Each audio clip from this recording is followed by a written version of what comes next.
আগামী 1 মাসের মধ্যে আমাদের কারখানাগুলো একে একে বন্ধ হয়ে যাবে, কারণ বিদ্যুতের অভাব, বিদ্যুৎ নাই, জ্বালানি নাই। মধ্যপ্রাচ্য থেকে ফিরে আসতে থাকবে প্রবাসী শ্রমিকেরা, যারা আটকা পড়ছে তারা আর যেতে পারবে না, চাকরি হারাবে।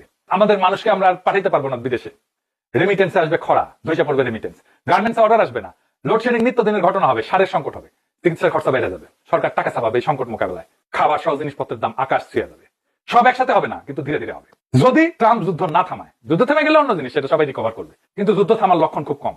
এই সময় যদি বিএনপি রেজিম একটা জাতীয় ঐক্য নিয়ে কাজ না করে, ক্ষমতা টিকাতে পারবে না, দেশকেও বাঁচাইতে পারবে না, দেশের মানুষকেও বাঁচাইতে পারবে না। এর মধ্যে ফ্যাসি বিরোধী আন্দোলনের শক্তির সাথে দূরত্ব বাড়াইছে বিএনপি। এই অনাগত সংকটকে মোকাবেলা করার ক্ষমতা বিএনপির নাই, সামর্থ্য নাই, হেডম নাই, ও ইন্টেলেকচুয়াল ক্যাপাসিটি নাই। বাংলাদেশের সব বেস্ট ব্রেনকে এক জায়গায় করলেও এই সংকট মোকাবেলা খুব কঠিন হবে।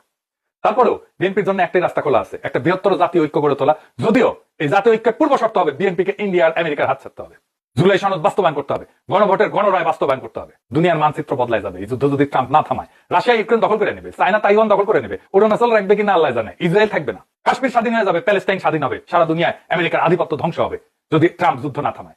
ওইটা হবে আর এক নতুন দুনিয়া। ওই অনাগত দুনিয়ায় আমাদের আসল বন্ধু।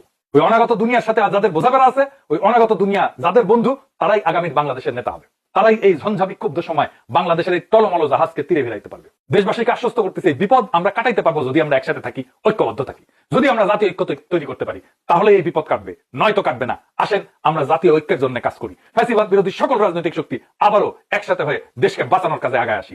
ইনকিলাব জিন্দাবাদ।